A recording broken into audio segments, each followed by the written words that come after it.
The alarm screamed through the concrete halls of ADX Florence. Red lights flashed against the steel doors as guards rushed through the corridor, their boots echoing like thunder. Something had gone terribly wrong. Inside the most secure prison in America, where even whispers were monitored and no one ever escaped, someone had vanished. Not an inmate, but a guard. Officer Daniel Reeves was last seen on camera walking toward cell block D, the unit reserved for the most dangerous men alive. The footage showed him scanning his keycard, entering the hallway, and then, static. The next 5 minutes were blank. When the video resumed, his radio lay on the ground, crushed. There was no sign of him anywhere. Lockdown. Now. Captain Harris barked as armed guards fanned out. But even as they swept the block, a chill spread through the team. Something about that silence, the total, suffocating quiet of ADX Florence, felt alive. And then came the sound. A slow knock from inside one of the empty cells. 3 knocks. Then 2. Then 3 again. The guards froze. That pattern wasn't random. It was the distress code used only by correctional officers. But that cell hadn't been used in months. Captain Harris motioned for the nearest guard to open the door. The metal creaked as it swung inward, revealing darkness so heavy it seemed to swallow the light from their flashlights. And then, a voice, low, ragged, whispering from the corner, "He's not one of us anymore." Harris stepped closer, his flashlight trembling. The figure in the corner wasn't Reeves. It was another inmate, someone who wasn't supposed to be out of solitary. His mouth twisted into a grin. "He opened the wrong door," the man said softly. The captain's heart pounded. "What door?" The inmate just smiled wider. "The one that doesn't lead out." The lights flickered, and then went out completely. Everything turned to darkness. 6 months earlier, Officer Reeves had been transferred to ADX Florence after 10 years working in maximum security prisons across the country. People called ADX the Alcatraz of the Rockies. It was built to be escape-proof, inescapable even for the most dangerous killers, terrorists, and gang leaders. But Reeves noticed something different about this place from the start. The guards didn't joke here. They didn't talk much either. They followed routines like machines, silent, careful, and always watching the walls instead of the inmates. On his first day, a senior officer, Monica Blake, handed him a tablet filled with shift protocols and whispered, "You'll see things. Just don't look twice." Reeves thought she was exaggerating. But after a week inside, he realized something wasn't right. Every night at 3 a.m., he'd hear faint knocking through the walls, sometimes from cells that were empty. Other times, his radio would pick up voices that weren't coming from his team. Once, he heard what sounded like breathing through the speaker, even though his partner was standing beside him. When he reported it, the warden brushed him off. "You're an ADX now, Reeves. The mind plays tricks when it's surrounded by silence." But Reeves wasn't convinced. One night during a routine check, he found cell D13 unlocked. That was impossible. Each door was controlled electronically, and no one could open it without clearance. Inside, the room was spotless except for something scratched into the concrete wall. Don't trust the walls. The next day, Reeves checked the security logs. The system showed no record of D13 ever being opened. When he tried to access old surveillance footage, he got an access denied message. Only the warden had that level of clearance. He began asking questions, too many, according to Blake. "You need to stop digging," she warned him in the break room. "This place has rules that aren't in the handbook." But Reeves couldn't. He started keeping notes, documenting everything strange he saw. Cell doors unlocking by themselves, inmates talking in unison, a maintenance worker who vanished mid-shift. Then came the whispers about Level 0. Supposedly, it was a sub-level beneath ADX Florence, no official record, no map, no mention in any government document. Some said the government ran secret experiments there. Others said the prisoners who caused problems were taken down and never seen again. Reeves didn't believe in ghost stories. But the more he worked, the more he saw evidence that something was hidden under their feet. One evening, as he checked the generator room, he noticed a vent behind the main circuit board. It wasn't on the building plans. Inside, he found a keycard, old, dusty, but marked with a red stripe and labeled L0 access. That was the night everything began to unravel.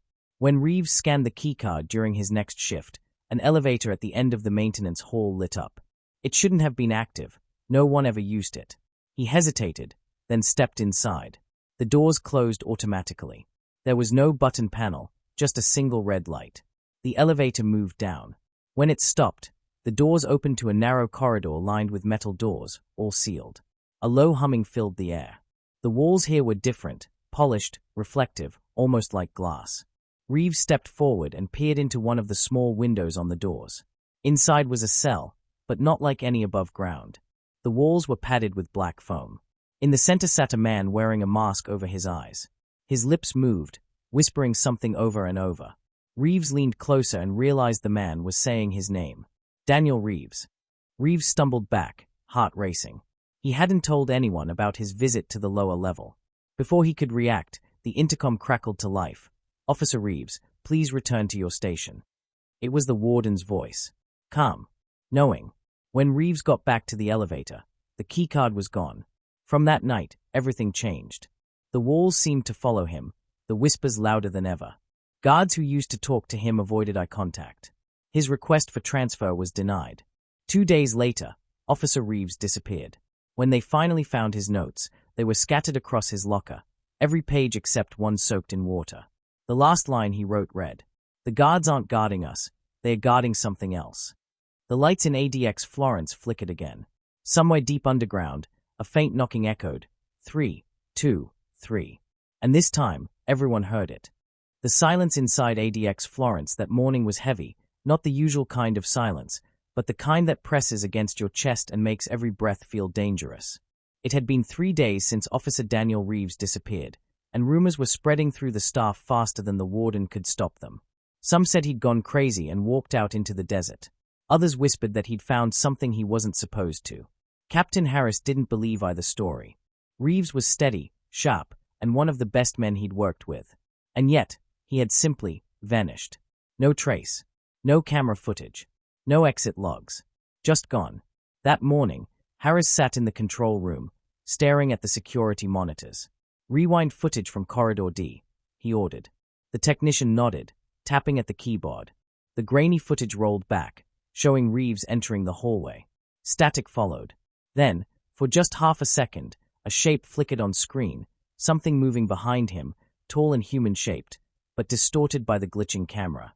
"Freeze it," Harris said sharply. The tech did, but when they zoomed in, the screen blurred completely. The system suddenly crashed, every monitor turning black at once.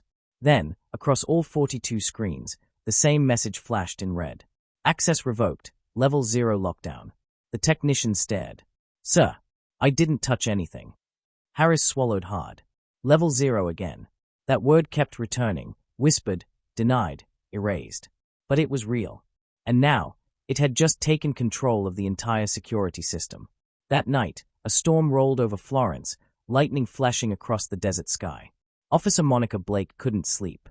She sat in her small apartment on the prison grounds, reading Reeves' old notebook. Most of the pages were ruined by water, but one entry caught her eye. "They think the prisoners are the dangerous ones. They are wrong. The danger is in the walls." Blake shivered. She remembered the first time she'd gone down to the generator room, how she'd heard faint knocking inside the walls, almost like someone trapped behind them. Back then, she told herself it was just pipes or air ducts.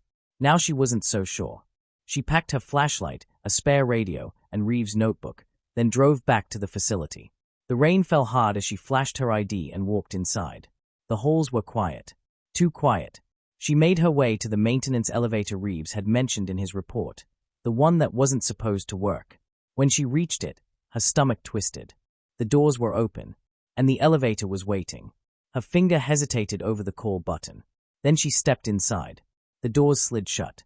There was no panel, just that same red light.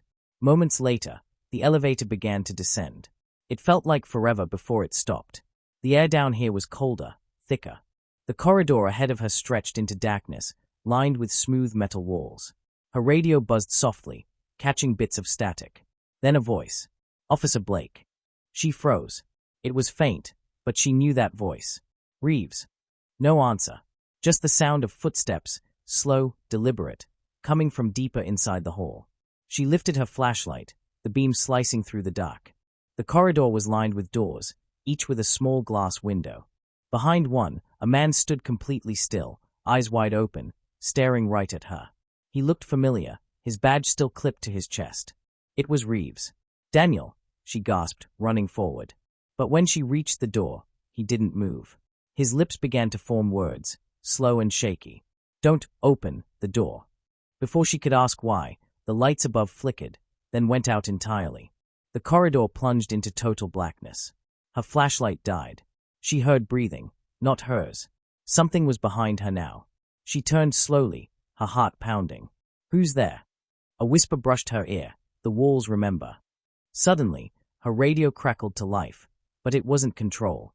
It was Reeves' voice, distorted and echoing like it was coming from everywhere at once. "They're using us, Monica. The prisoners, the guards, we're all part of it." Then came a scream. Blake spun around and saw movement down the corridor, a flash of someone dragging something heavy. She stumbled backward, hitting the wall, but the wall wasn't solid. Her hand sank slightly, as if it was soft, pulsing faintly beneath the surface. She yanked her hand back, trembling. The metal was warm. Alive. The whisper came again. "You shouldn't have come here." She turned and ran. The elevator door was still open at the end of the hallway, the red light glowing faintly. She sprinted toward it, but the floor began to shake. The doors started to close.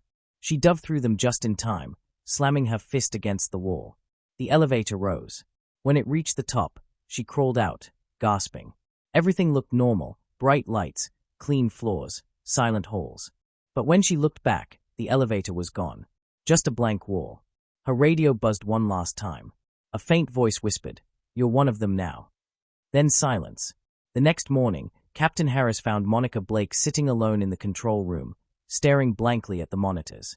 "Blake, what happened to you? We've been looking all night." She turned slowly, her face pale. "Reeves is alive." "What? Where?" Her eyes flicked to the monitors. Every screen showed the same thing, an empty hallway deep below the prison. And in the middle of it stood a single figure, wearing a guard's uniform, staring straight into the camera. "Reeves." Harris leaned closer. "What is that behind him?" In the dark corner of the frame, something shifted. A shadow, tall, moving against the light. Then the feed cut out. Every monitor went black. On one screen, red text appeared again. "Level 0 active, system override." Harris grabbed his radio. "Lock down the facility. Now." But before the order could go through, a voice came over the intercom, cold and slow. "This isn't your prison anymore." Days later, the official report claimed that ADX Florence suffered a system malfunction. The public never learned about Level 0. The warden was reassigned. Harris retired early, and Monica Blake disappeared without a trace. But at 3 a.m. every night, guards still swear they hear knocking from the walls. 3 knocks. 2. 3 again. And sometimes, when the cameras glitch, a face appears, just for a second, wearing a guard's uniform. Smiling.